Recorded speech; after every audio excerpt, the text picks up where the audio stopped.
Hello everyone. आज की video में हम प्रोनाउन पढ़ने जा रहे हैं। ये हमारे ग्रामर सीरीज का अगला वीडियो है।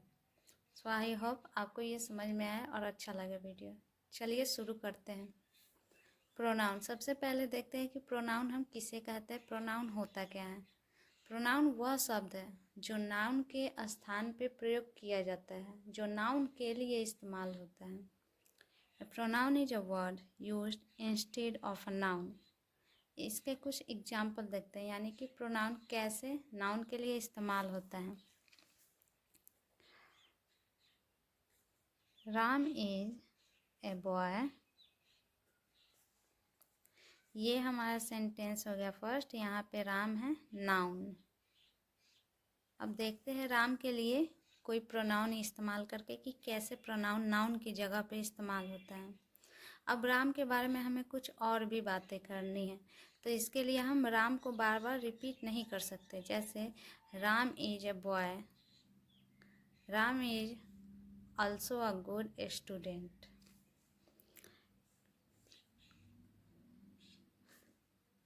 Ram is also a good student. Ram सिर्फ अच्छा लड़का ही नहीं बल्कि अच्छा विद्यार्थी भी है। लेकिन यहाँ पे राम जो नाउन है ये रिपीट हो रहा है, जो सुनने में अच्छा नहीं भी लग सकता है। तो यहाँ जो राम है इसके लिए हम क्या इस्तेमाल कर सकते हैं, ही। तो यहाँ पे इस राम को लिखने की कोई ज़रूरत नहीं है। तो यहाँ पर हम देख सकते हैं नाउन के बदले में जो इस्तेमाल हो उसे हम प्रोनाउन कहते हैं। इसे मैंने बहुत ही आसान भाषा में और तोड़ कर समझाया। आई होप कि आपको ये समझ में आया हो। अब चलिए हम प्रोनाउन के काइंड्स देख लेते हैं। प्रोनाउन का फर्स्ट जो हमारा काइंड्स है वो है पर्सनल प्रोनाउन। पर्सनल प्रोनाउन 3 तरह के होते हैं, first person, second person and the last one third person. First person में I singular and we plural. Second person में यू सिंगुलर और प्लूरल दोनों के लिए ही इस्तेमाल होता है, इसलिए यहाँ पे मैंने एक बार ही लिखा है।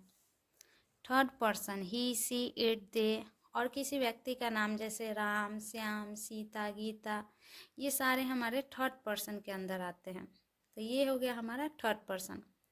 पर्सनल प्रोनाउन जो है केस वाइज अपना रूप बदलते हैं, यानी कि वो चेंज हो जाते हैं। पर्सनल प्रोनाउन के रूप केस वाइज बदलते हैं, ये मैंने आपको बता दिया है। यहाँ पे हम तीनों केस 3 तरह के होते हैं, nominative case, possessive case and objective case.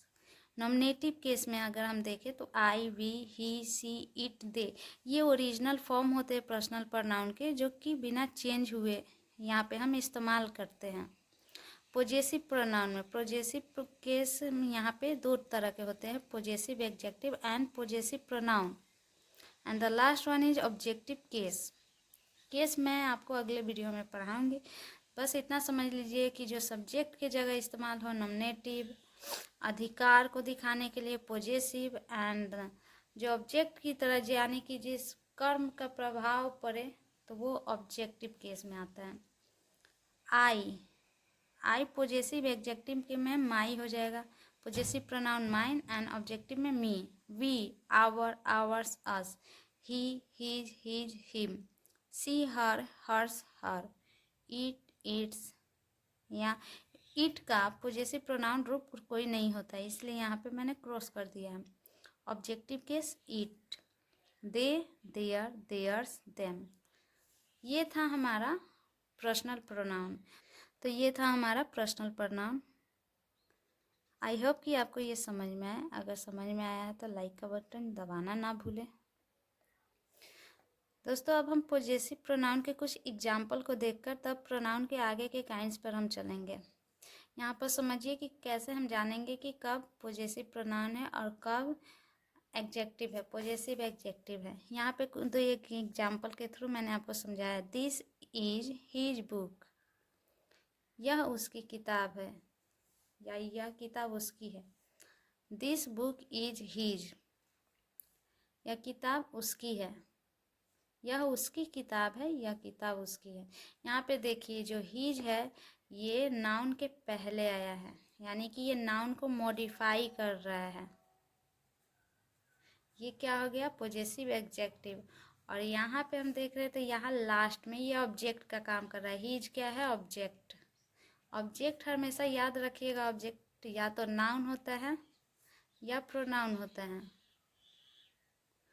क्योंकि यहाँ पे हम ही के बदले इस्तेमाल कर रहे हैं इसे, ही के स्थान पे हीज को इस्तेमाल कर रहे हैं, तो ये हमारा प्रोनाउन है जो नाउन के जगह पे इस्तेमाल हो रहा है, तो ये हमारा हो जाएगा pronoun. This book is his, या उसकी किताब है। अगला अगर हम देखें तो Mohan is a farmer. Mohan, Mohan noun है, मोहन के जगह पे हम इस्तेमाल कर रहे he work hard, he works hard. Mohan एक किसान है, वो कड़ी मेहनत करता है। अगले काइंस पे अगर हम देखें तो पॉजेसिव प्रोनाउन।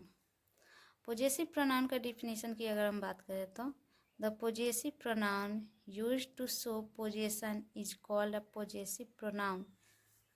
वह प्रोनाउन जिसका इस्तेमाल हम अधिकार दिखाने के लिए करते हैं उसे हम पॉजेसिव प्रोनाउन कहते हैं, जैसे mine, ours, your, hers, his. Example अगर इसका हम देखें तो दिस बुक इज माइन, यह किताब मेरी है। Reflexive pronoun, a pronoun which refers to the self of a pronoun called reflexive pronoun। वैसे प्रोनाउन जो स्वयं को व्यक्त करे, स्वयं के बारे में बताए, तो उसे हम रिफ्लेक्सिव प्रोनाउन कहेंगे। कुछ रिफ्लेक्सिव प्रोनाउन हम समझ लेते हैं यहाँ पे। Myself, ourself, yourself. Yourself, यहाँ इन दोनों के बीच में डिफरेंस समझना बहुत ज़रूरी है। योर सेल्फ ये सिंगुलर की बात करता है, एंड योर सेल्फ्स ये प्लूरल। इन दोनों के बीच का डिफरेंस आप याद करिएगा। यहाँ ये सिंगुलर का काम कर रहा है और यहाँ ये प्लूरल का काम कर रहा है। Him self, her self, it self, etcetera. अगर इसकी एग्जाम्पल की बात करें हम तो आई हर्ट माई सेल्फ, यानी कि मैंने अपने आप को चोट पहुंचाई। माई सेल्फ किसके लिए बात कर रहा है, खुद के लिए बात कर रहे हैं, यानी कि आई के लिए इस्तेमाल हो रहा है जब एक प्रोनाउन दूसरे प्रोनाउन के लिए इस्तेमाल हो रहा है। They can do them self, खुद से भी कर सकते हैं या वो खुद कर सकते हैं, या दे के लिए देम सेल्फ इस्तेमाल हो रहे हैं। We can help ourself. Emphatic pronoun, the pronoun which emphasize a noun or pronoun is called emphatic pronoun। यानी कि जोर डालना। emphatic का मतलब जोर डालना। जब किसी नाउन या प्रोनाउन पर कोई दूसरा प्रोनाउन जोर लगाए, उस बात पर और दबाव बनाकर बात करें, तो उसे हम emphatic pronoun कहेंगे। यहाँ myself, ourself, yourself, herself, ये सारे इसके उदाहरण हैं। He killed the tiger himself, उसने खुद से बाघ को मारा। यानी कि यहाँ पे इसके कार्य का, ही ने जो काम किया है टाइगर को मारने का, इसमें यहाँ इस पे जोर दे दिया गया है। उसने खुद से मारा, बाघ को मारा, उसके कार्य पर और भी ज़्यादा बल देने के लिए यहाँ पे हिमसेल्फ का इस्तेमाल किया गया है। You can do it your self, काम करने की प्रभाव को बढ़ाने के लिए, इस बात पर जोर डालने के लिए यू के लिए योरसेल्फ का इस्तेमाल किया गया है। Demonstrative pronoun, the pronoun which point out the object and a person is called a demonstrative pronoun. जब किसी व्यक्ति या वस्तु की तरफ जब हम कोई संकेत करते हैं या उसे दर्शाते हैं, तो उसे हम डेमोन्स्ट्रेटिव प्रोनाउन कहते हैं। दिस, दैट, देज, दोज, सच, इटीसी, ये कुछ डेमोन्स्ट्रेटिव प्रोनाउन के उदाहरण हैं। दिस का प्लूरल देज एंड दैट का प्लूरल दोज। ये चीज़ आपको ध्यान में रखना है। जब प्लूरल के लिए इस्तेमाल करेंगे तो दैट के जगह दोज, जगह देज। दैट इज अ बॉय, यहाँ दैट हम ऐसे वस्तु के लिए इस्तेमाल करते हैं जो हमसे दूर हो। यहाँ बॉय किसी ऐसे बॉय के बारे में बात किया जा रहा है जो कि दूर खड़ा हो, उसको पॉइंट आउट किया जा रहा है। This is a book, this नज़दीक के वस्तुओं के लिए इस्तेमाल या व्यक्ति के लिए इस्तेमाल किया जाता है कि जो हमारे नज़दीक हो। नियर, कोई भी ऐसी वस्तु या व्यक्ति जो हमारे नज़दीक है, उसको पॉइंट आउट करने के लिए हम दिस का इस्तेमाल करते हैं। Indefinite pronoun. The pronoun which refers to some indefinite person or thing is called indefinite pronoun. Everybody, somebody, nobody, anyone, nothing, no one, few, little, some, any, everything, etc. यहाँ पर इसके कुछ एग्जाम्पल को देख लेते हैं।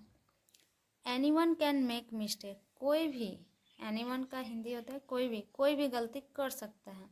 Somebody has stolen my book. किसी ने मेरी किताब चुरा ली है। यानी कि यहाँ पे ऐसे व्यक्ति के बारे में बात हो रहा है जिसके बारे में हमें पूरी जानकारी नहीं है, हम निश्चित नहीं है, किसी खास के बारे में नहीं जानते हैं। यहाँ पे एक संदेहात्मक स्थिति है जिसमें हम सिर्फ दावा कर सकते हैं कि कोई, यहाँ पे पूरी जानकारी नहीं मिलती है कि किसने किया। यहाँ पे हम श्योर नहीं है, डिफिनिट नहीं है। आगे के काइंड्स की बात करें तो distributive pronoun. When each other and neither are used as a pronoun, they are called distributive pronoun. Each, either और neither को हम क्या बोलते हैं? Distributive pronoun. Each का मीनिंग प्रत्येक, either किन्हीं दो में से एक की जब बात हो, दो व्यक्तियों में से एक की बात हो तो either, neither दो में से किसी के भी बारे में जब बात ना हो तो हम neither की बात करते हैं। Each of you is guilty. Each के साथ हमेशा हम ईज को लगाएंगे क्योंकि ये सिंगुलर है, यहाँ पे आर गलत हो जाएगा। Either of you can take this book, यानी कि दो में से कोई एक ही यह किताब ले सकता है। Neither of the two boys were absent, यानी कि दो लड़कों में से कोई भी एब्सेंट नहीं था। अगला हमारा टाइप है reciprocal pronoun. Each other and one another are called reciprocal pronoun. Each other और वन अनदर को हम रेसिप्रोकल प्रोनाउन कहते हैं। दे लव ईच अदर, वे दोनों एक दूसरे से प्यार करते हैं। Each other. They are fighting with one another, ये दोनों का मीनिंग एक ही होता है, एक दूसरे से। They are fighting with one another, वे एक दूसरे से लड़ाई कर रहे हैं। अगला जो टाइप है हमारा वो है relative pronoun. A relative pronoun refers to some noun pronoun going before and relate the said noun pronoun to a group of words coming after. Relative pronoun way pronoun हैं जो किसी सेंटेंस में आने वाले नाउन या pronoun के पुनरावृत्ति को रोकता है, यानी कि उसे रिपीट होने से रोकता है और उसके बदले इस्तेमाल किया जाता है। ये है who, whom, whose, which, what, that, ये कुछ रिलेटिव प्रोनाउन हैं। यहाँ एग्जाम्पल के थ्रू हम समझते हैं कि कैसे रिलेटिव प्रोनाउन का इस्तेमाल करते हैं। This is the book was given to me. यहाँ दो सेंटेंस दिए गए हैं, सेंटेंस 1 एंड सेंटेंस 2। इन दोनों में एक चीज़ कॉमन है, ये दोनों में जो सब्जेक्ट है हमारा वो नाउन है बुक, और यहाँ पर भी बुक का इस्तेमाल है जो नाउन है और दिस प्रोनाउन। रिलेटिव प्रोनाउन का काम है किसी भी नाउन या प्रोनाउन के रिपीटेशन को रोकना और उसके बदले इस्तेमाल होना। तो इन दोनों सेंटेंस को हम कैसे चेंज करेंगे रिलेटिव प्रोनाउन में? This is the book that was given to me, यहाँ द बुक को रिपीट न करने के बजाय हम यहाँ पे दैट का इस्तेमाल करते हैं रिलेटिव प्रोनाउन का।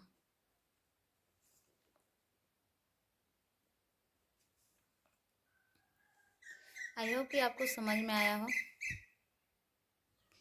हमारा लास्ट टाइप है इंट्रोगेटिव प्रोनाउन।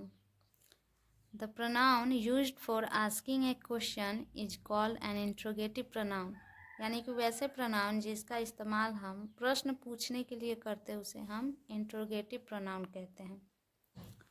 वाट, हुज, विच, हुम, हु, ये कुछ इंट्रोगेटिव प्रोनाउन के उदाहरण हैं। अब हम कुछ एग्जाम्पल देख लेते हैं। हुज इज़ दिस बुक, यानी कि यह किताब किसकी है। हु आर यू, तुम कौन हो। What is your name, whom do you want to meet.